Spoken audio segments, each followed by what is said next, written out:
na kwa ajili pia ya sikukuu. Pasaka ni kumbukumbu tu, kama tulivyosema juzi juu ya Ijumaa Kuu kwamba ni kumbukumbu. Pasaka pia ni kumbukumbu. Haimaanishi kwamba leo hii ndiyo Yesu Kristo anafufuka, lakini ni kumbukumbu tu kwamba miaka zaidi ya 2000 iliyopita alikuwepo Bwana wa mabwana, mfalme wa wafalme, ambaye alitoka kwa wafu. Alikuwepo. Kwa hiyo ni kumbukumbu tu. Na huyu Yesu ambaye tunamwabudu ni wa kipekee kidogo, kwa sababu nimekuambia muda mfupi uliopita, hafananishwi na wakuu wetu wa ukoo, hafananishwi na wakuu wetu wa dini, hafananishwi na mizimu, hafananishwi na chochote kile. Yeye hata hafananishwi na malaika. Amefanyika bora kupita malaika. Hebu tuseme wote, amefanyika bora kupita malaika. Sauti hiyo haitoshi, turudie kwa sauti. Amefanyika bora kupita malaika. Waebrania sura ya kwanza. Waebrania sura ya kwanza na mstari wa kwanza mpaka wa 4. Ndiyo, amefanyika bora kupita malaika. Waebrania 1:1 mpaka 4. Waebrania 1:1 mpaka 4. Mungu ambaye alisema zamani na baba zetu katika manabii kwa sehemu nyingi na kwa njia nyingi, mwisho wa siku hizi amesema na sisi katika mwana aliyemweka kuwa mrithi wa vyote. Tena kwa yeye aliufanya ulimwengu, yeye kwa kuwa ni mng'ao wa utukufu wake na chapa ya nafsi yake, akavichukua vyote kwa amri ya uweza wake. Akiisha kufanya utakaso wa dhambi, aliketi mkono wa kuume wa ukuu huko juu. Amefanyika bora kupita malaika, kwa kadri jina lake lililorithi lilivyo utukufu kuliko lao. Bwana asifiwe. Bwana asifiwe. Kama jinsi ambavyo nimesema muda mfupi uliopita kwamba leo ni siku ya muhimu kuliko vile watu wengi wanavyofikiri. Mara nyingi watu wanapenda sana Christmas. Najua watu wanapenda sana Christmas na mambo mengine. Christmas ni nzuri, lakini kumbukumbu ya Yesu Kristo kuzaliwa. Na watu mtoto anapozaliwa huwa wanafurahi sana, wanabarikiwa, wanajisikia vizuri. Mtoto amezaliwa na zawadi zinapelekwa, sherehe zinafanyika na mambo mengine. Lakini nini huyo mtoto atafanya kwenye maisha yake? Ni nini ataishi? Atatumika vipi? Atatumia vipi kile ambacho Mungu amempa kwenye maisha yake? Ni kitu ambacho ni cha muhimu. Lakini tunapokuwa na siku kama ya leo ya Pasaka, ni sikukuu muhimu kwa sababu ni hitimisho la kile ambacho Yesu Kristo alizaliwa kwa hicho, lakini ni hitimisho na dhihirisho la kile ambacho Yesu Kristo amefanya. Juzi nilikwambia mambo aliyopitia Yesu Kristo duniani yalipofikia kwenye mateso, yalipofikia kwenye kifo chake, yalipofikia kwenye kuzikwa kwake. Yani ile hali ya kifo na kupelekwa msalabani na kifo, halafu akazikwa, yalipofikia katika ufufuko siku ya leo, ni kiini cha imani ya Kikristo. Imani ya Kikristo huwezi kuitaja vizuri bila kuyazungumzia haya, bila kuizungumzia msalaba wa Yesu Kristo. Sasa kuna mambo mengi ambayo Yesu amekuja. Tunafahamu juu ya kuzaliwa kwake, jinsi ambavyo malaika walitabiri, jinsi ambavyo walisema mambo yake, jinsi ambavyo alizaliwa, maisha aliyoishi, mambo aliyotenda, vile alivyofanya. Kila mmoja anajua mafundisho aliyofundisha, miujiza ambayo amefanya katika dunia hii. Kila mmoja anajua miujiza kila aina. Alifanya vipofu wakaona, alifanya viwete wakatembea, wenye ukoma walitakasika, wafu walifufuliwa, alikuwa ni wa ajabu Yesu Kristo, na moja ya matukio ya ajabu katika historia, na ndio maana nitamtaja kama muumbaji. Muda mfupi ujao alitembea juu ya maji. Hakuna wanasayansi hilo hawapo nalo. Yawezekana wakatengeneza vyombo kama meli ama chochote kile kikaelea juu ya maji, lakini si mto. Yesu alitembea juu ya maji na kudhihirisha kwamba inawezekana. Alimwambia Petro, njoo, toka kwenye chombo, njoo. Na Petro alitembea juu ya maji. Ni wa kihistoria. Na unajua, amefanyika bora kupita malaika. Amefanyika bora kupita malaika.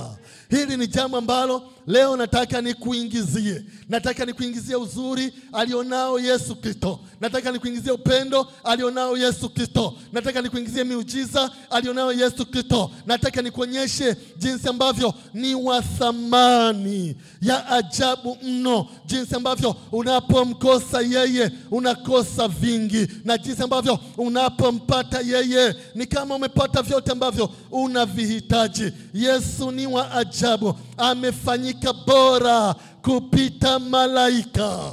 Haleluya. Ni ajabu.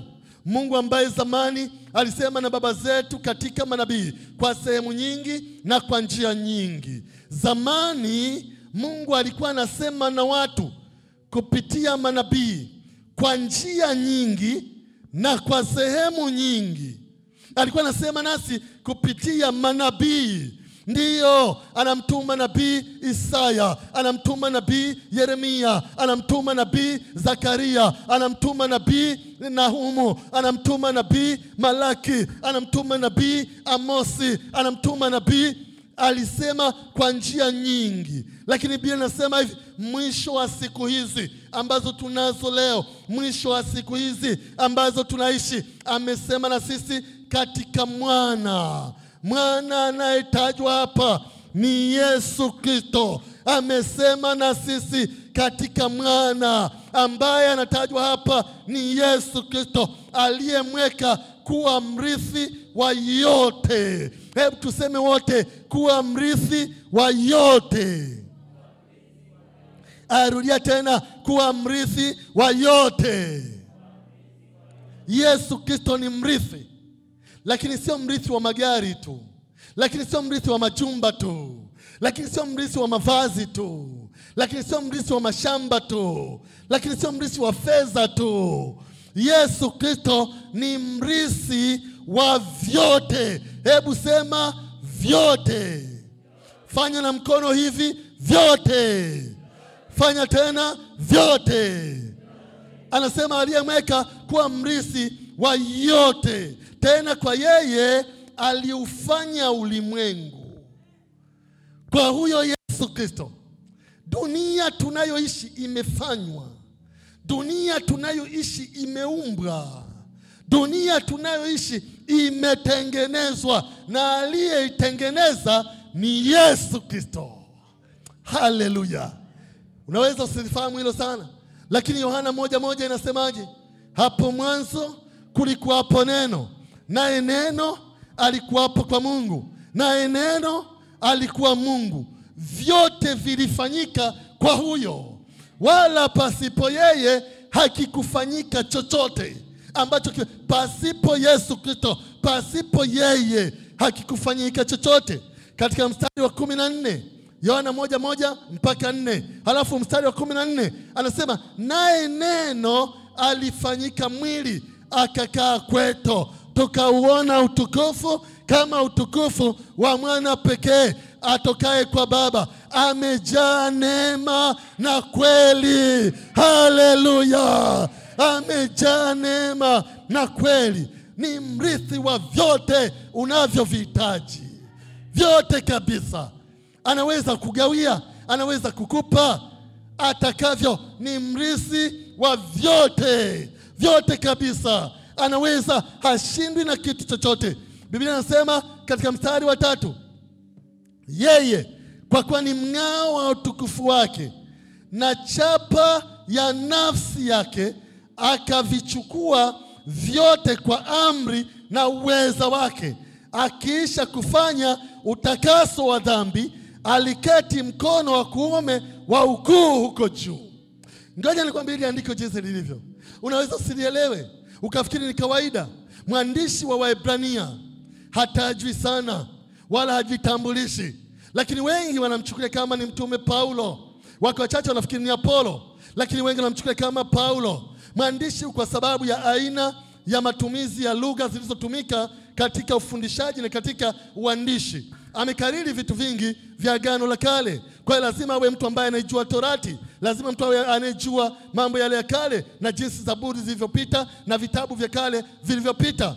Anasema kwenye mstari wa 3, yeye kwa kuwa ni mng'ao wa utukufu wake. Huyo Yesu Kristo, yeye kwa kuwa ni mng'ao wa utukufu wa Mungu. Lakini anasema pia na chapa ya nafsi yake. Yesu Kristo ni chapa ya nafsi ya Mungu. Yesu Kristo ni chapa ya nafsi ya Mungu. Unapochukua muhuri ukagonga, ule muhuri unatokea chapa ya ule muhuri. Sikiliza nikwambie, Yesu Kristo ni chapa ya nafsi yake. Kuna wakati ambapo mitume walijaribu kuhangaika kidogo. Mmoja akasema, tuonyeshe Baba yatutosha.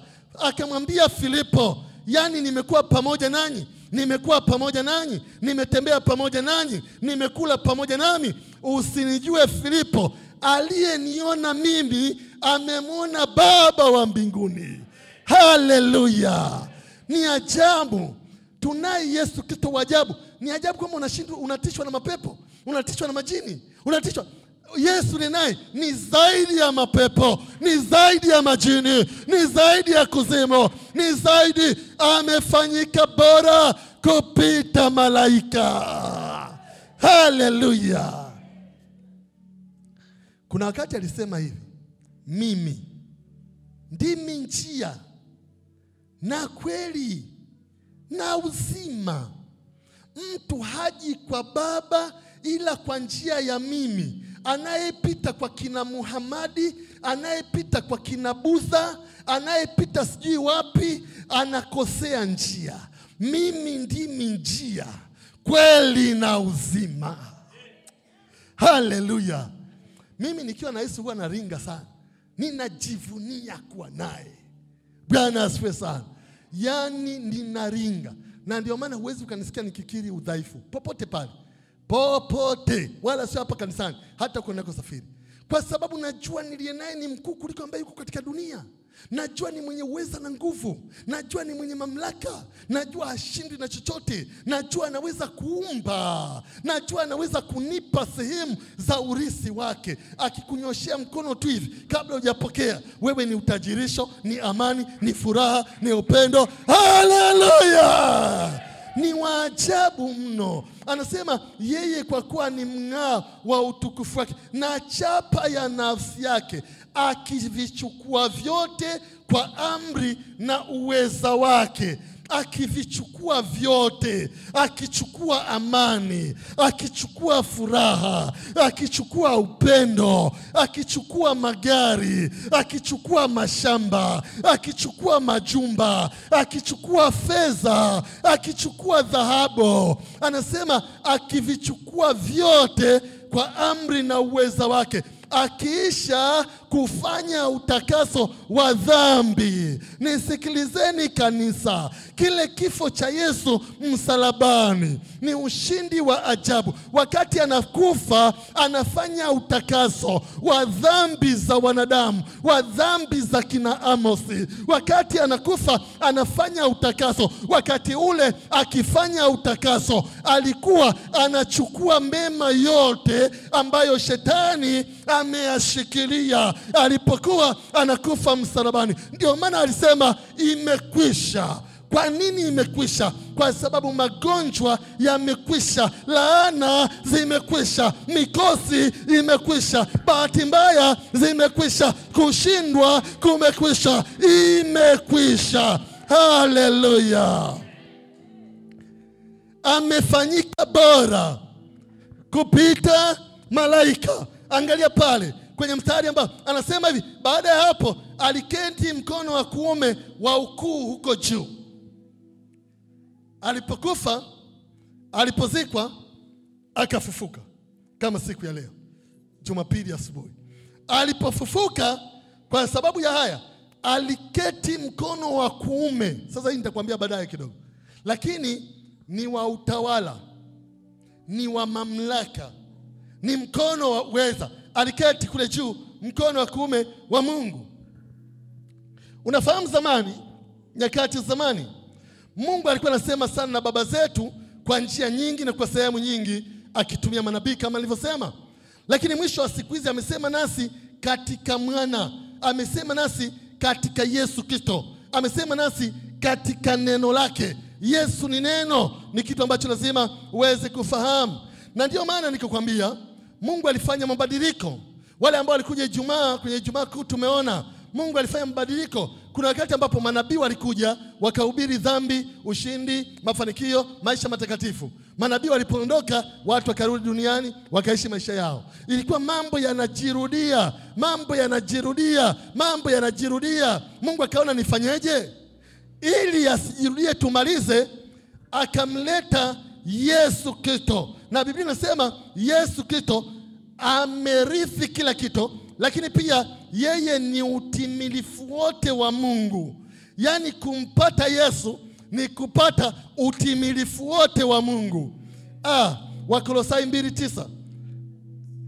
Wakolosai, natamani kueleza bila kusoma maandiko, lakini kwa ajili yako. Wakolosai 2:9.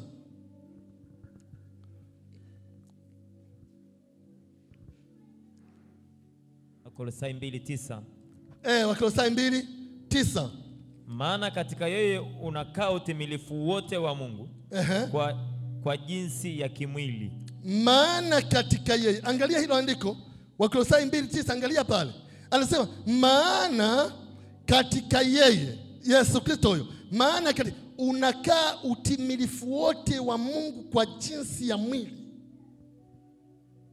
Utimilifu wote wa Mungu kwa jinsi ya mwili. Ndio maana kwenye Yohana 14:9, twende pale, nimelisema hilo andiko tena, lakini bado nashuhudia tena nikusomee. Yohana 14:9. Nimelizungumzia, lakini nashuhudia tena nikusomee. Yohana 14:9 pale. Yesu akamwambia, mimi nimekuwa hapa pamoja nanyi siku hizi zote. Mimi nimekuwa hapa pamoja nanyi siku hizi zote. Wewe usinijue Filipo? Wewe usinijue Filipo? Aliyeniona mimi amemwona Baba. Aliyeniona mimi amemwona Baba. Basi wewe wasemaje? Utuonyeshe Baba. Utuonyeshe Baba. Haleluya. Kanisa, sikilizeni, niwaambie taratibu. Kila aliyempata Yesu Kristo amempata Mungu. Si Ijumaa nilikwambia kwamba amefanya yale ili atulete kwa Mungu. Yaliyotokea yametokea ili atulete kwa Mungu. Ndio maana, yani ungelijua Yesu sio wa kuchezea kama unavyofikiri, wala sio wa kudharauliwa kama unavyofikiri. Lakini pia wakati sio, lakini ni wa upendo wa ajabu kiasi kwamba kajitoa akufie akulete kwa Mungu. Anataka kuwa karibu nawe. Anapoangalia mwanangu ana shida gani, anapoangalia nimsaidie nini, anapoangalia mbona hasemi sasa, anapoangalia hivi, wakati mwingine unacheza na dunia, anaangalia anasema mbona mwanangu anacheza hivi, hajui mimi ni mrisi wa vyote kweli, mpaka ahangaike na mambo mengine, mbona mimi nina kila kitu. Yani ni waajabu. Filipo alipata changamoto hii. Akasema sasa inabidi sasa huyu jamaa atuonyeshe Baba.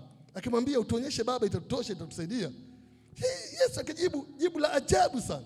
Pamoja na kuwa ni muumbaji wetu, kwa sababu Mungu ni muumbaji, pamoja na kwamba ni muumbaji wetu, lakini pia ni kuhani wetu aliyekwisha kufanya utakaso kwa ajili ya dhambi. Alifanya utakaso. Yale mambo ya kifo chake yalikuwa ni ajabu. Laiti shetani angelijua, asingefanya ile process.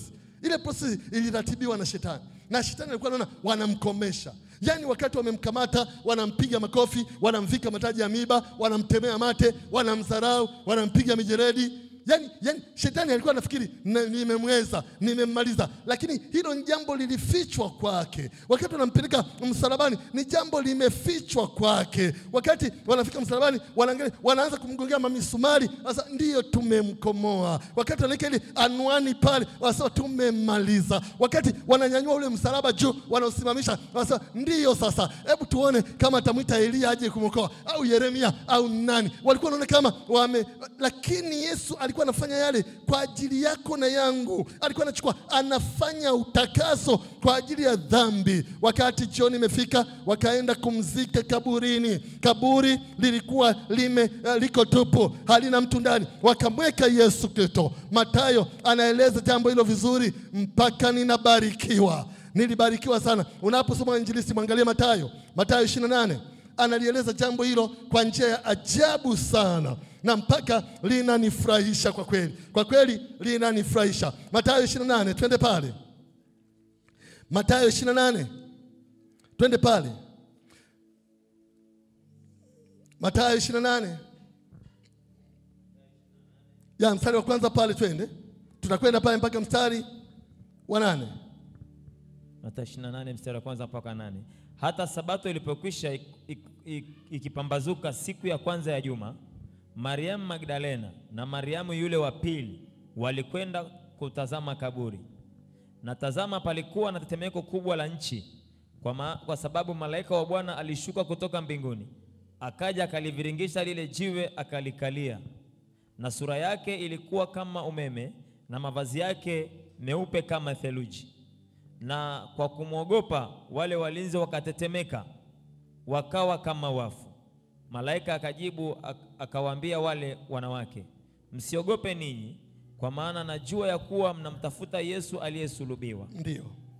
Hayupo hapa, kwani amefufuka kama alivyosema. Njooni mpatazame mahali alipolazwa. Nanyi nendeni upesi mkawaambie wanafunzi wake, amefufuka katika wafu.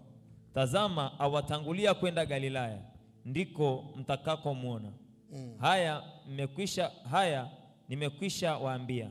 Wakaondoka upesi kutoka makaburini kwa hofu na furaha nyingi, wakaenda mbio kuwapasha wanafunzi wake habari. Asante. Hapa natosha. Sawa, unaweza kaendelea mwenyewe kule na mambo mengine. Lakini hii habari inanifurahisha sana. Biblia inasema wakati sabato imekwisha ikipambazuka siku ya kwanza ya juma, huwa ni Jumapili. Sasa hiyo ni jambo ambalo liko kwa jinsi ambayo utendaji kazi wa serikali na mambo mengine haionyeshi vizuri. Na ndio maana wale wa sabato ambao wanasema sabato au siku ya saba ya juma ni Jumamosi. Usikiri wanakosea. Ni kweli. Katika Agano la Kale ilikuwa hivyo, na katika maandiko. Na hii sabato ni Jumamosi, ni kweli. Lakini sasa ilipokuwa inapambazuka siku ya kwanza ya juma, ilikuwa ni siku ya Jumapili. Biblia inasema wakati ikiwa inapambazuka, kulikuwa na Mariamu Magdalena, alafu kulikuwa na Mariamu mwingine tena. Hawa wote kwa pamoja walikwenda kulitazama kaburi. Kaburi lipi? Lile ambalo alizikwa Yesu Kristo ile Ijumaa. Hili kaburi ambalo ndio wanakwenda kulitazama. Walikuwa wanafunzi wa Yesu, walifuatana na Yesu. Hawa mama ni waajabu, wanatajwa kwenye Luka kwamba walikuwa wakimtegemeza Yesu kwa mali zao, wakimtumikia pia na kumfuata kila mahali ambapo anakwenda. Na unajua wakawa wanakwenda kaburini ili kulitazama kaburi. Ni kama vile mtu umezika mtu wako pale nyuma ya nyumba, pale karibu na shamba, pale makaburi ya serikali kule wilayani na mambo mengine. Sasa baada ya mazishi zilipita siku 3, unapita angalau kule kuangalia lile kaburi kwamba likoje. Kwa hiyo walikwenda kaburini kulitazama. Lakini walipokuwa wanakwenda, kuna kitu ambacho kilitokea ambacho ni cha ajabu. Na tazama, palikuwa na tetemeko kubwa la nchi, kwa sababu malaika wa Bwana alishuka kutoka mbinguni, akaja akalivingisha lile jiwe, akalikalia. Hapa kaburini, makaburi ya nyakati zile yalikuwa tofauti na yetu kidogo. Yetu haya unajaza mchanga kule ndani, na machache hayawekwi michanga, yale watu ambao wanashusha kwa mashine maiti, jeneza na mambo mengine, na labda anajengewa ama chochote, ni machache. Lakini mengi tunaweka mchanga kule, tunajaza mchanga. Hasa hili lilikuwa ni kaburi liko tupo. Halafu lilipokuwa tupo, mtu alikuwa anazikwa ndani. Sasa akisha zikwa, ili kusitokea uharibifu mwingine ama chochote kile, walikuwa wanatafuta jiwe kubwa kabisa, wanalileta pale mlangoni, kwa kweli ni kubwa, alafu wanaliweka. Lengo la kuweka lile jiwe pale ni ili pasitokee chochote, mtu wa nje yote asijaribu. Hata ukija peke yako kuliondoa hutaweza, kwa sababu ni jiwe linaviningishwa na watu wengi kama 20-30 ili liende. Si watu wameenda kwenye mazishi, labda watu 200 wako kwenye mazishi, alafu angalia wale ambao wanazunguka kaburi, zaidi ya watu 25 pamoja na wachungaji wako pale waliozunguka kaburi wakati wa mazishi. Sasa wale wanaozunguka kaburi pale, acha wale wengine wako migombani, wale wanaozunguka wote wale ndio wanavingirisha hilo jiwe. Sasa wanalipeleka kwenye mlango wa kaburi, alafu wanaliweka pale. Sasa wakisha liweka pale, hata huyo maiti uko ndani. Na Yesu fahamu alikuwa na historia, aliwaambia nitatokaga kaburini, aliwaambia kwamba nitafufuka. Sasa kwa sababu haya mazishi yanafanyika na watu pia hawataki afufuke, kuna vipingamizi, wanapinga injili, wanapinga mambo yake na kila kitu. Kwa hiyo inawezekana walitafuta jiwe kubwa zaidi, pengine kuliko yote, ndilo wakalileta. Lakini hawa wanawake walipokuwa wanaenda walishangaa, kwa sababu wakati wanakwenda kaburini nchi ilikuwa inatikisika, tetemeko limetokea, na wanashangaa tetemeko ni la nini? Kuna tetemeko linatokea, lakini kumbe malaika walikuwa wameshuka kutoka mbinguni. Waliposhuka, Biblia inasema wakafika pale kaburini, wakalivingirisha lile jiwe, wakaliweka pembeni. Walipoliweka pembeni ya kaburi, Biblia inasema wakalikalia. Haleluya! Lilikuwa na lengo Yesu Kristo asitoke, maana alisema atafufuka. Kwa hiyo ili kupinga hiyo imani, kwa hiyo lilikuwa na lengo Yesu Kristo asitoke. Na hiyo inafanywa pia na roho mbalimbali za mizimu, inafanywa pia na roho mbalimbali za kichawi, inafanywa pia na wale wabaya wako wanaokwenda kwa waganga. Ndiyo, wanakuficha mahali, wanaweza kukuzika mahali, wakazika kazi yako, wakazika biashara, wakazika mtaji, wakazika hiyo afya njema, wakazika hiyo akili ya kupata AA tu shuleni na mambo mengine. Ndio maana unakuta mtoto alikuwa anafanya vizuri form la kwanza, la pili, la tatu, la nne, la tano, la saba, kafaulu. Sekondari ni mtu wa kwanza, wa pili, yuko 5 bora. Anaingia tu chuo tayari anashika nafasi ya 68 kati ya wanafunzi waliopata. Kati alikuwa anashika 5 bora kule primary ama chochote. Wanazika. Sasa wakishazika, wanaweka kitu cha kuzuia, wanaweka kitu ambacho ni kizuizi. Yani pale kutoka unahitaji neema, yani kutoka unamhitaji Yesu Kristo, yani kutoka lazima hao malaika waje wakuhudumie. Lakini Biblia inasema malaika walishuka, na waliposhuka wakalivingirisha lile jiwe, wakaliweka pembeni, halafu wakalikalia. Jiwe kilikuwa kama kizuizi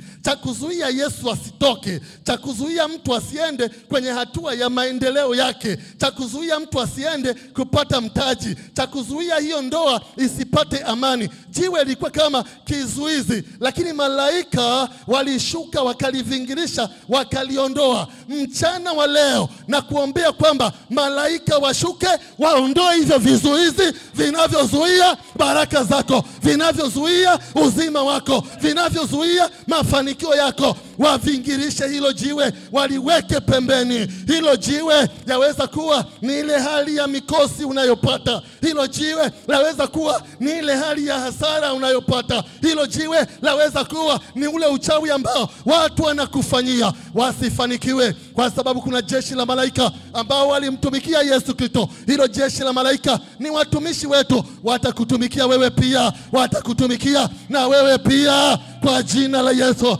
Walivingirisha jiwe pembeni, wakalikalia, kuhakikisha kwamba hakuna mtu ambaye analirudisha tena. Na walipolivingirisha, mwanaume wa wanaume, Bwana wa mabwana, falme wa falme, Yesu Kristo akatoka kaburini, akafufuka. Haleluya!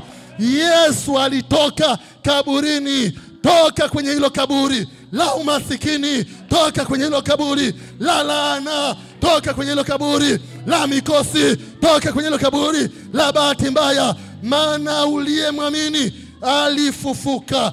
Kazi zako zifufuke, mitaji yako ifufuke, biashara yako ifufuke, ndoa yako ifufuke tena, uchumba wako ufufuke tena kwa jina la Yesu Kristo. Yesu alitoka kaburini. Na malaika hawa wakaongea na wale wanawake wakati walinzi. Hili ni kaburi ambalo liliwekwa walinzi. Sikilizeni niwaambie, huwa kuna walinzi ulimwengu wa kiroho. Hawa walinzi ni waajabu. Kama kanisa tunao walinzi, lakini pia lazima ujue hizi roho zinapokuweka katika hali fulani mbaya, wanaweka pia walinzi wa kukuzuia usitoke. Ndio maana ukishauriwa hushauriki. Ndio maana ukiombewa hukubali. Ndio maana ukiambiwa samehe hutaki. Ndio maana ukiambiwa hivi. Kwa nini? Kwa sababu kuna walinzi wanakuambia ukikubali kusamehe atakukalia. Wanamwambia ukikubali hilo jambo utaonekana dhaifu, onyesha imara. Wanakuambia kitu fulani cha ajabu ajabu. Hawa ni walinzi ili usitoke. Kwa nini tuna changamoto nyingi katikati ya kanisa la Yesu Kristo? Si lazima iwe hapa, lakini nazungumzia katikati ya kanisa la Yesu Kristo. Nikizungumzia kanisa la Yesu pale Arusha, pale Morogoro, pale Mbeya, pale Dodoma, pale Kenya, pale Nairobi, pale Zanzibar. Kwa nini kuna changamoto nyingi za kanisa la Yesu ikiwa Yesu amemaliza kila kitu? Kwa sababu kuna walinzi. Hawa walinzi, Biblia inasema walipoona lile tetemeko na malaika wameshuka, wamebingirisha lile jiwe pembeni na nguo zao zinametameta, zinawaka zinametameta. Hawa malaika, hawa walinzi wakatetemeka, wakaanguka chini, wakawa kama wafu. Mchana wa leo, kila ambaye analinda usiaendee mafanikio yako, atetemeke, afe, awe kama wafu kwa jina la Yesu Kristo. Kila anayelinda usifanikiwe, kila anayelinda. Wakawa pembeni. Mariamu Magdalena anafika pale na Mariamu yule mwingine anafika pale. Walipofika nao wanashangaa, wakaanza kuingiwa na hofu. Malaika akasema, msiogope. Ninyi mnajua mnamtafuta Yesu Kristo, lakini mnachokosea, mnamtafuta Yesu kwa wafu. Yesu hapatikani kwa wafu. Yesu hapatikani kule kwenye makaburi mnayomiminia maziwa kule. Yale makaburi ambayo mnamiminia pombe. Yale makaburi ambayo mnakusanyika ukoo mzima ili muombe babu marehemu aliyekufa miaka 20 iliyopita. Yesu hayuko kule, mnamtafuta kwa wafu. Lakini hayuko hapa, amefufuka. Hayupo hapa, kwani amefufuka kama alivyosema, njoni mpotazame mahali alipolazwa, nanyi nendeni upesi mkawaambie wanafunzi wake, amefufuka katika wafu. Mchana wa leo kama kanisa tunatumwa. Kule nje kuna wanafunzi wa Yesu Kristo. Kule Mawela kuna wanafunzi wa Yesu Kristo. Kule sokoni kuna wanafunzi wa Yesu Kristo. Kule Kibosho kuna wanafunzi wa Yesu Kristo. Kule Mwenge kuna wanafunzi wa Yesu Kristo. Nendeni mkawaambie amefufuka katika wafu. Yu hai, yu hai, yu hai. Amefufuka katika wafu. Ni jambo ambalo ni sehemu muhimu sana ya Injili. Amefufuka, yu hai. Mimi viongozi wa kidini, wa madhehebu, wa nini, hawakufufuka. Walipozikwa walizikwa. Manabii mashuhuri walipokufa wamekufa, walipozikwa wamezikwa. Lakini huyu ni waajabu. Wakati wengine wote wanasubiri siku ya hukumu, wakati wengine wanasubiri, wengine wamekwenda jehanamu, wakati wengine wanasubiri, huyu amefufuka. Na Biblia inasema ameketi mkono wa kuume wa Mungu Baba. Haleluya. Huyu Yesu ni waajabu. Yeye ni bora kupita malaika. Sema amen. Hebu nikwambie kwa haraka kwa nini ni bora kuliko malaika. Kwanza, Mungu anamuita mwanangu. Zaburi 2:7 tutasoma. Zaburi 2:7. Mungu anamuita mwanangu. Hakuna malaika yoyote, malaika Mikaeli, malaika Gabrieli, malaika sijui nani, hakuna malaika yeyote. Hata shetani pia alikuwaga malaika huko mbinguni. Malaika wako wema, wako wabaya, lakini hakuna malaika yote ambaye Mungu anamuita mwanangu. Lakini Yesu Kristo Mungu anamuita mwanangu. Zaburi 2:7 unaweza kaandika. Na kuna maandiko tena naweza nikakupa juu ya hilo. Anamuita mwanangu. Lakini kuna jambo la pili pia. Malaika huwa wanamwabudu Yesu Kristo, malaika huwa wanamwabudu. Hata katika lile andiko letu la msingi unaposhuka pale Waebrania 1:6 ukiwa unaandika malaika wanasema na wamwabudu malaika wote wa Mungu. Malaika huwa wanamwabudu Yesu Kristo. Yeye ni bora kupita malaika. Na ndio maana Mungu anamuita mwanangu. Lakini ndio maana malaika wote pia wanamwabudu. Lakini kuna jambo lingine. Malaika huwa wanamtumikia Yesu Kristo. Wanamtumikia. Yeye ni bora kupita malaika. Malaika huwa wanamtumikia Yesu Kristo. Na kuna maandiko mengi.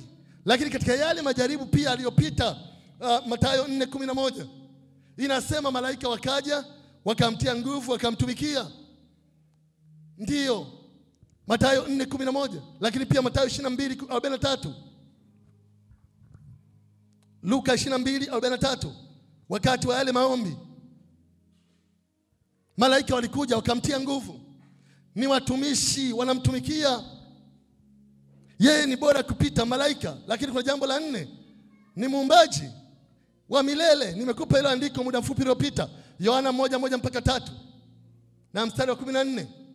Yohana 1:1-3 na mstari wa 14. Biblia inasema hapo mwanzo kulikuwa hapo neno, naye neno alikuwa hapo kwa Mungu, naye neno alikuwa Mungu. Vyote vilifanyika kwa huyo, wala pasipo yeye hakuna chochote kilichofanyika. Mstari wa 14 anasemaje? Anasema naye neno alifanyika mwili akakaa kwetu. Ni Mungu, ni muumbaji. Na kama ni muumbaji, una uwezo wewe kama kanisa. Juzi nilikwambia juu ya kumuuliza Bwana.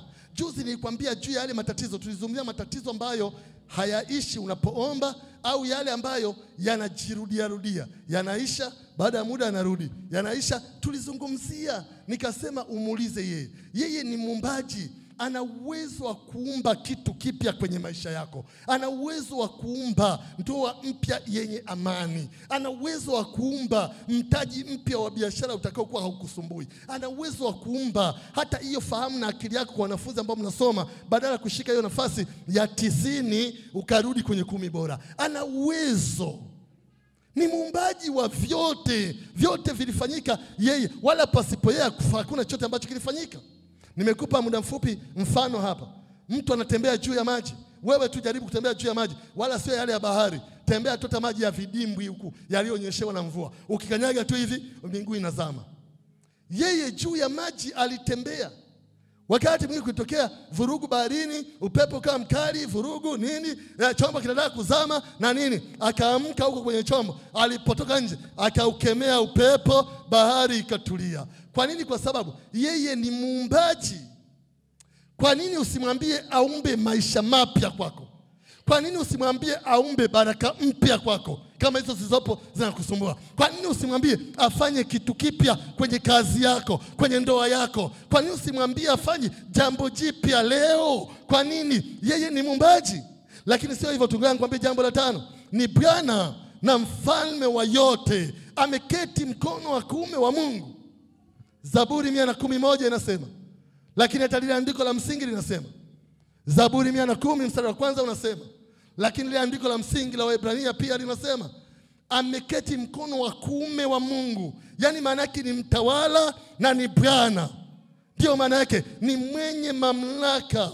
Na unajua ni kwa nini nimekuletea somo hili katika mchana wa leo? Nimekuletea kwa sababu nataka ujue Yesu Kristo ni zaidi ya malaika, ni zaidi ya waganga, ni zaidi ya mizimu, ni zaidi ya wakuu wa ukoo, ni zaidi ya wachungaji unaowajua pia, ni zaidi ya mitume na manabii, ni zaidi ya maraisi, ni zaidi ya hata wafalme walio katika dunia hii. Yeye ni zaidi ya malaika. Nataka hilo ulijue katika akili zako kwamba una Bwana wa jinsi gani. Lakini pia kwa nini nimekuletea? Nataka pia ujue kwake hakuna lisilowezekana.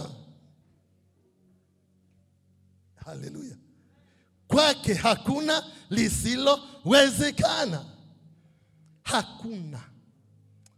Ndugu zangu, kwake hakuna lisilowezekana.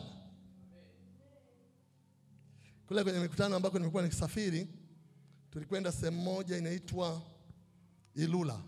Ilula iko katikati ya Mwanza na Shinyanga. Kabla hujafika eneo linaitwa Hungumaru, hapo katikati inaitwa Ilula. Tulikwenda tukafanya mkutano pale. Na tulipofanya mkutano, akaja bibi mmoja. Na yule bibi akaja, nina picha zake na video zake, nikiwa madhabahuni nikawa naongea naye, nilikuwa nataka kutoa shuhuda, lakini pia nataka kuombewa maombi maalum. Na nilipomuuliza yule bibi, ni nini ambacho kinaendelea? Yule bibi akasema hivi, ya kwamba mimi ni mganga, lakini pia nimekuwa mchawi kwa miaka mingi. Ila leo nimekuja kwa sababu nimejua kwamba Yesu ni zaidi ya sisi waganga na ni zaidi ya sisi wachawi. Haleluya! Bibi wa ajabu. Na mimi nikamwangalia, ni kweli alikuwa amechoka. Hata nikawa najaribu kufikiri, sasa huyu alivyochoka hivi, watu wanaweza kumtegemea kweli? Lakini watu ndio wao wanawategemea. Mtu aliyechoka hivi, unategemea uende kwake eti akupatie utajiri. Mtu aliyechoka hivi, unategemea kwenda kwake ili akupatie cheo, ili ushinde ubunge. Yaani yeye mwenyewe ana watoto wanaokota makopo huko na hawajasoma shule, hawana chochote, wako mtaani, lakini wewe umejipeleka pale eti akupatie dawa za kupata ubunge. Sasa kama kuna hizo dawa, si angewafanyia wanaye tu wote wawe wabunge, wote wawe wa mawaziri. Bwana asifiwe sana. Hebu sema, mgeukie jirani mwambie usiibiwe na waganga. Mwambie kwa sauti ya kusikia, mwambie usiibiwe na waganga. Waganga huwa ni waongo. Utasema kweli, niwahi kwenda, nilikuwaga nasumbua sana na tumbo. Tumbo linisumbua sana na nilipaga dawa, alafu nikapona. Unafikiri ulipona? Wanatoa lile pepo hapa kwenye tumbo linalokusumbua sana, wanalipeleka kwenye miguu. Bwana asifiwe sana. Kwa hiyo tumbo linakuwa na nafuu, ila baada ya mwaka mmoja unaanza kusumbua na miguu. Wanatoa lile pepo linalokusumbua tu kule miguuni, waleta hapa kifuani. Kwa hiyo miguu unaona kama imepona, alafu baada ya miezi 6 kifua kinaanza kubana. Wanatoa tu lile pepo afu wanaliondoa, wanakuangalia, wanakuona kumbe huna pressure, wanakuwekea ka pressure. Kwa hiyo linaonekana kama limekwenda, lakini baada ya miezi 6 unaanza pressure na kisukari. Ndio huko unakuta nilikuwa na sina matatizo, lakini nilianza kidonda. Alafu baada ya hii kidonda kinatiwa, wanasema eti labda ni cancer, itabidi mguu katwe. Kwa nini unajua? Kwa sababu hiyo wanatoa vitu huko wanapeleka. Hawezi, hakuna ufalme unaweza kujifitini wenyewe. Ufalme ukifitinika ni hatari. Hakuna ufalme unaweza kujifitini mwenyewe. Mimi nawapenda sana wanasiasa. Unajua wanasiasa sio kwamba nawapenda kwa sababu siasa ni nzuri. Na wala sio kwamba mimi nashabikia chama chochote cha siasa. Unajua mimi vyama vyote ni vyangu. CCM ni yangu, Chadema ni yangu, TLP, NCR ni yangu. Hata pia kwenye mpira. Unajua naipenda Yanga sana. Ila naipenda pia Simba. Naipenda sana. Alafu sasa hivi naipenda na Azam pia. Napenda pia na zile nyingine. Bwana asifiwe sana. Kwa sababu zote ni zangu. Lakini wanasiasa ninachowapenda, wanasiasa huwa wanacheza na upepo. Unajua kucheza na upepo? Wanaangalia. Unaona sasa hivi wako na mama. Wengine wanakuwa chawa.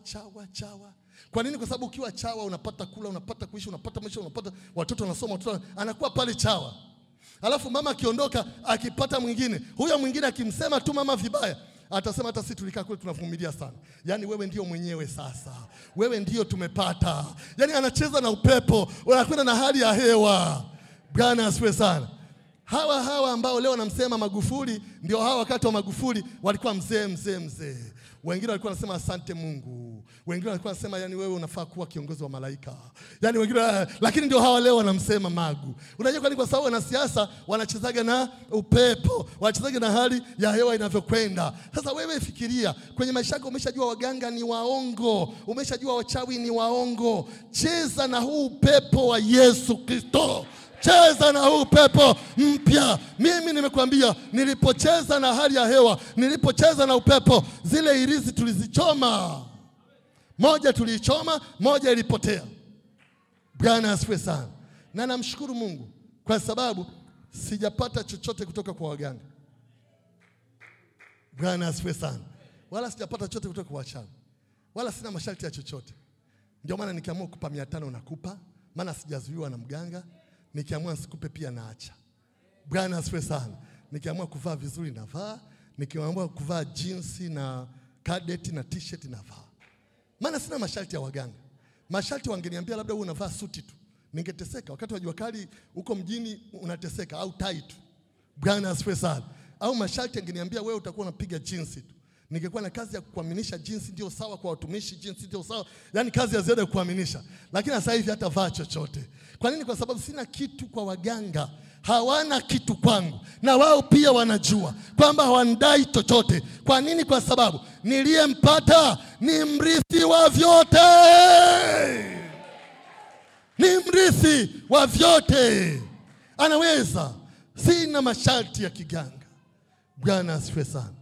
Tumempata Yesu wa ajabu sana, ni Bwana na mtawala wetu. Kwa hiyo nataka ujue kwamba Yesu Kristo ni zaidi ya malaika. Nataka ujue kwa kwake hakuna lisilowezekana. Kiini cha imani yetu kiko katika mambo ambayo yalitokea pale msalabani. Lakini pia mwisho nataka ujue kuwa anao uwezo wa kukusaidia chochote. Anao uwezo wa kukusaidia chochote. Yani anao uwezo wa kukusaidia chochote. Yani kama sasa hivi changamoto sisi tulionayo katika nyumba yetu ni pale mama anapoanza kunikumbusha maisha ambayo tumepita. Unajua tumepita maisha ya ajabu. Bwana asifiwe sana. Tumepitia mahali kwa ajabu. Hata huwezi kuamini kwamba sasa hivi tunachagua kitu cha kula. Unajua maisha yako hivi, kuna kula kitu unachokitaka. Hiyo ni aina ya kula kitu unachokitaka. Alafu kuna kula kitu unachokipata. Kula kitu unachokipata maana yake yamekuja maharage itabidi ule tu, yamekuja maugali itabidi ule, siku kuna makande, maana huwezi kuchagua kwa sababu maisha yako hivi. Lakini kula unachokitaka, Bwana asifiwe sana, hiyo ni hatua ya kipekee kwa sababu unakula unachokitaka, unachagua unachokitaka.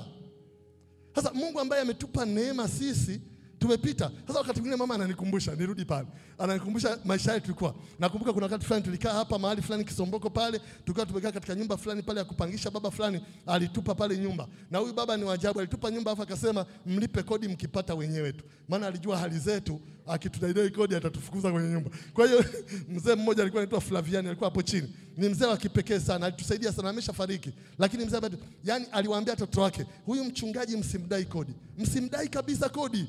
Huyu atalipa kodi akipata mwenyewe. Kwa hiyo mimi nakaa miezi 2, 3, 4, 6 ndio nalipa. Hana wasiwasi. Alitusaidia sana. Unajua tulikuwa tunashinda na njaa na watoto walikuwa wamekwenda shuleni. Kwa hiyo tunashinda, hatuna chochote, alafu jioni tunanunua unga wetu robo. Ukishanunua unga robo na fungu la dagaa pale, kuipatia mboga za majani sawa. Alafu mama alikuwa anapika pale jikoni. Akiwa anapika pale jikoni pale na mtoto wetu Pendo ni mdogo wako pale, wanapika wanakaanga pale jikoni. Unajua mimi wakati huo nilikuwa nakwenda pale kwenye mlango wa jiko. Alafu ningeenda pale kwenye mlango wa jiko na keti pale. Niketi pale na redio yangu fulani kubwa hivi. Kamkulima fulani. Nafungulia BBC zile taarifa za jioni, niko pale pembeni ya jiko naangalia mama anavyopika. Bwana asifiwe sana. Sasa mama ananikumbushaga huko. Ilikuwa ni maisha kipekee kidogo, lakini alikuwa pia mazuri, yamejaa amani na furaha. Mnakula kaugali kenu pale, ni kadogo, afu kwa sababu akatoshi, kanakuwa katamu. Unajua kitu kio kidogo kinakuwa kidogo, yani unatamani bado unakihitaji, afu kinakuwa kimeisha. Ni maisha, lakini alikuwa kipekee ya amani. Bwana asifiwe sana. Wakati mimi najaribu kufikiri hivi, ningekuwa naishi ninavyoishi, lakini nimemuua baba yangu au nimemuua mama yangu ili nipate fedha, au je inakuwaje kama ningetakiwa kutoa kafara ya mtoto wangu wa kwanza, au ingekuwaje kama ningetakiwa kutoa kafara ya mke wangu, au ingekuwaje alafu ndio eti ninaishi maisha haya. Haya yangekuwa ni maisha gani? Ni furaha ipi? Kwamba naendesha gari lakini hii gari najua ni Bwana asifiwe sana. Si mama mkwe wangu aliugua pia hapa na baadaye akafariki. Baba yangu pia aliugua Tanga na baadaye akafariki. Waliugua wakafariki kwa nani zao. Lakini kama sivyo, labda tungesema kawatoa kafara. Bwana asifiwe sana. Ila ninachotaka nikwambie siku ya leo, Yesu ana uwezo wa kukupa chochote. Unachokitaka, chochote kile. Unacho, ni wewe tu ujue kwamba yeye ni bora kuliko malaika. Wakati mwingine ndoa zetu zinaingia kwenye changamoto. Wewe ni baba, mama anasumbua kichwa mpaka unachoka. Wewe ni mama, baba anasumbua kichwa mpaka kinachoka. Unafanya nini? Unaacha kusali, unaacha kwenda kanisani, unaacha kusalimiana na wachungaji, unataka kuhama kanisa, unataka kurudi duniani. Kwa nini?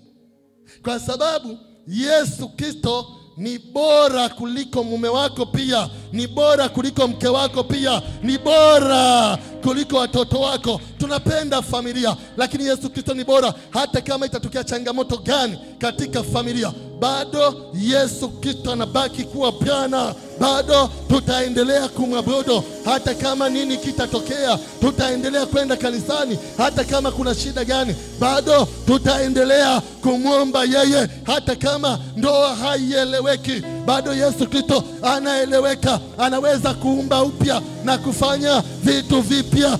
Inawezekana. Haleluya. Hebu simama kwa miguu yako. Kuna neno katika Biblia linasema, wataka nikufanyie nini? Wataka nikufanyie nini? Halafu yule mtu akajibu anachotaka kufanyiwa. Sasa katika ibada hii tunapoondoka mchana wa leo, unataka Yesu akufanyie nini?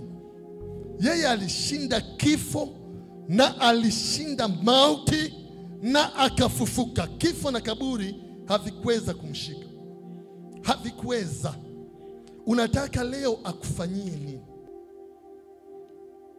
Wataka leo akufanyie nini?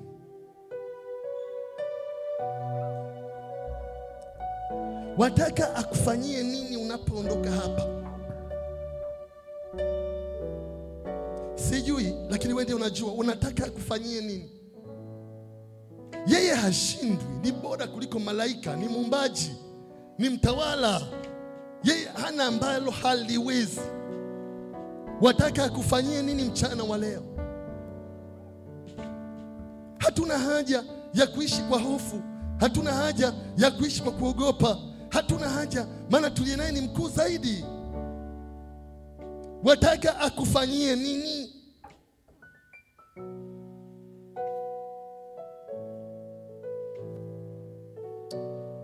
Inawezekana. Nataka utafute rafiki mmoja, lakini sio yule uliyemzoea sana, wala sio yule ambaye inawezekana kibidi, hata kama sio yule ambaye ni wa kikundi chako cha nyumbani,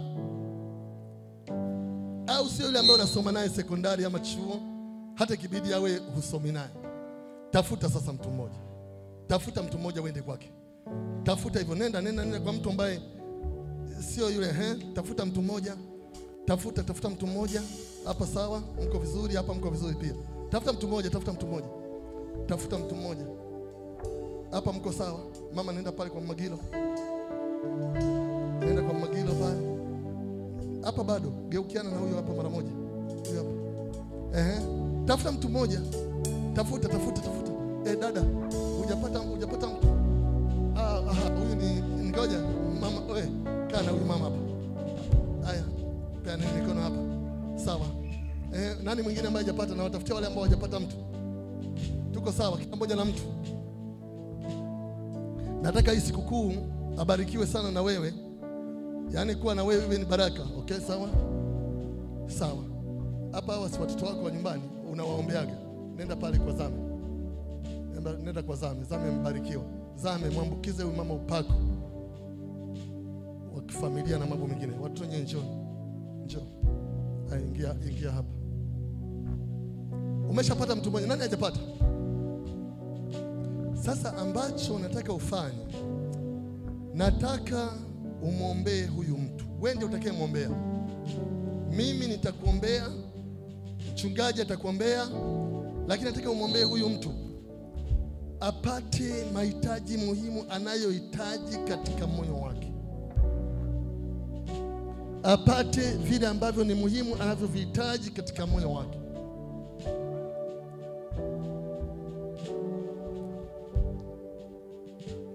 Utamwombea kwamba yale ambayo ni mema na yamekufa kwenye maisha yake yakafufuke. Yale ambayo ni mema kwenye maisha yake na yamekufa yakafufuke. Pale mko sawa? Najaribu kuangalia kama tuko sawa. Pale mko watatu sawa, hamna shida. Ni sawa tu. yale ambayo ni mema yamekufa. Unajua kuna mema katika maisha ya watu, yanaweza kawepo mema lakini yakafa. Nimekwambia mimi nimepita katika shuhuda zote. Yanaweza kawepo mema alafu yakafa. Sasa unayahitaji tena. Sasa nini cha kufanya? Lazima tumuombe Mungu. Lakini wewe ndiye ambaye utaomba, usinyamaze. Ni afadhali kama unakusema, sema tu Bwana mbariki mtu huyu, Bwana mpiganie, fufua mema yaliyokufa kwenye maisha yake. Yaani usije ukanyamaza. Kati ya kosa ambalo utalifanya katika ibada hii ni kunyamaza. Kunyamaza ni kosa ambalo utalifanya. Kunyamaza ni kosa ambalo utalifanya. Hebu sema katika jina la Yesu. Sema katika jina la Yesu. Sema katika jina la Yesu. Mchana wa leo namleta ndugu yangu mikononi mwako. Bwana, ninaomba mema yako yakatokee kwenye maisha yake kwa jina la Yesu. Kila jema lililokufa likafufuke kwa jina la Yesu. Kila jema lililokufa likafufuke kwa jina la Yesu. Jema lolote la maisha, jema lolote la kifamilia likafufuke kwa jina la Yesu. Jema lolote la kikazi, jema lolote la masomo, jema lolote la huduma lililokufa likafufuke kwa jina la Yesu. Mchana wa leo, kwa sauti, mchana wa leo namtakia mema, namtakia baraka, namtakia uzima, namtakia mafanikio kwa jina la Yesu. Mchana wa leo ninamwombea magonjwa yawe mbali naye kwa jina la Yesu. Kila aina ya ugonjwa uwe mbali naye kwa jina la Yesu. Kila aina ya mikosi iwe mbali naye kwa jina la Yesu. Hebu omba juu yake sasa. Baba, katika jina, omba juu yake, omba juu yake, omba juu yake. Nasema omba juu yake. Hebu inua sauti yako, inua sauti yako. Bwana apate kuisikia. Inua sauti yako. Mungu apate kuisikia. Inua sauti yako. Bwana apate kuisikia. Inua sauti yako. Bwana apate kuisikia. Inua sauti yako. Bwana apate kuisikia. Inua sauti yako. Bwana apate kuisikia. Inua sauti yako. Bwana apate kuisikia. Inua sauti yako. Iko jeshi la malaika wanaotutumikia ambao ni watumishi wetu. Bwana apate kusikia sauti hiyo kwa jina la Yesu Kristo. Inua sauti, sema na Bwana juu yake. Mwombe apate mema, mwombe apate mema, mwombe apate mema, mwombe apate mema, mwombe apate mema, mwombe apate mema, mwombe apate mema, mwombe apate mema. Ramase kalabo yabo satapasa kapo yada santarabo. Mwombe apate mema, mwombe apate mema kwa jina la Yesu Kristo. Mwombe apate mema katika jina la Yesu Kristo. Rima sidibo shakala masai ranta rabo seke yabo seta basaka shanta rabo seka yabo santa shanta rabo seka yabo santa raba shanta raba seka yabo senta shanta rabo sente rabo seka shanta rabo saka shanta rabo se yabo santa shanta rabo seka yabo senta shanta rabo seka yaba baba baba rita rabo saka basaka yata sata posaka shanta rabo seka pa yonta rabo seka yente rabo saka. Kuna mtu anapata upenyo mchana wa leo. Maombi yako yanamfanyia mlango. Maombi yako yanamfanyia mlango mchana wa leo. Maombi yako yanampatia kitu kipya. Maombi yako yanamfanyia mlango, yanamfanyia njia mpya. Angalia katika mchana wa leo, anatokea, anakwenda mahali pengine. Mungu anambadilishia viwango vyake vya kuishi katika mchana wa leo. Rata pasa tapo seka yabo santa shanta raba santa shanta rabo senta shanta rabo santa shanta rebo sente shanta rabo santa shanta rabo senta shanta raba santa rabo santa shanta raba santa shanta shanta shanta ribo santa shoko robo santa shanta rabo santa santa. Kata kazi za shetani, kata nguvu za giza, kata mipango ya ibilisi, kata hila za shetani, kata kila kazi ya shetani kwa jina la Yesu Kristo. Bwana afanye njia hata pasipo na njia. Bwana afanye njia hata pasipo na njia kwa jina la Yesu Kristo. Bwana amfanyie nafasi nyingine.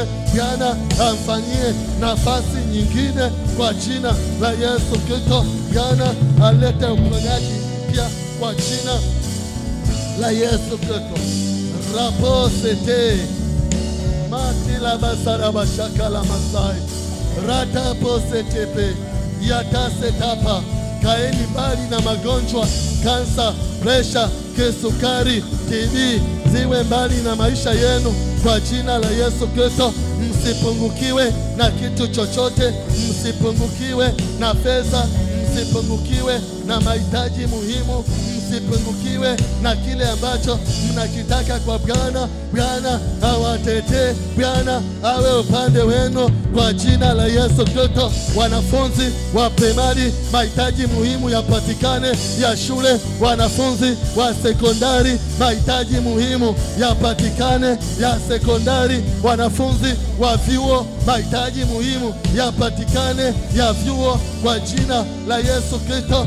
Mpate ada, mpate madaftari, mpate hela za kununua vifaa muhimu vya masomo kwa jina la Yesu Kristo. Neema ya Bwana itokee juu ya maisha yenu. Bwana awe upande wenu kwa jina la Yesu Kristo. Bwana awashike, Bwana awatetee, Bwana awe upande wenu, Bwana awe upande wenu kwa jina la Yesu Kristo wa Nazareti. Sante Bwana wa mapya. You are the mighty God.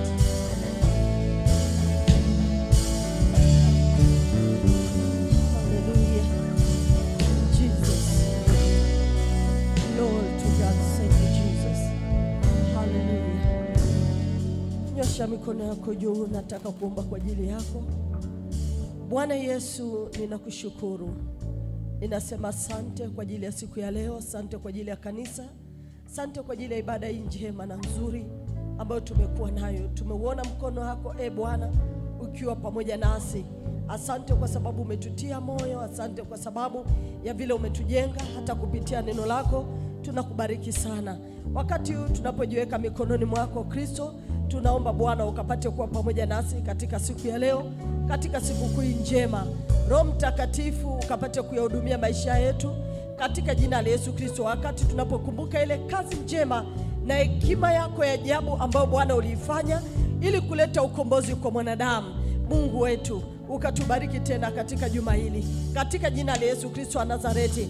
Asante kwa sababu tutabarikiwa katika kazi zetu na chochote tutakachokifanya katika jina la Yesu. Tunajiweka mbali na magonjwa na kila roho zote za uvamizi na mambo yote mabaya yanayofuatilia maisha yetu katika jina la Yesu Kristo wa Nazareti. Bwana, asante kwa sababu ninajua baada ya siku ya leo utajenga mambo mema na mazuri katika maisha yetu katika jina lipitalo majina yote. Asante Mungu wetu, maana hautatupungukia bali utakuwa pamoja nasi kama neno lako lisemavyo hata ukamilifu wa dahari. Kupitia jina lako Yesu nimeomba na kushukuru. Wote tuseme amen.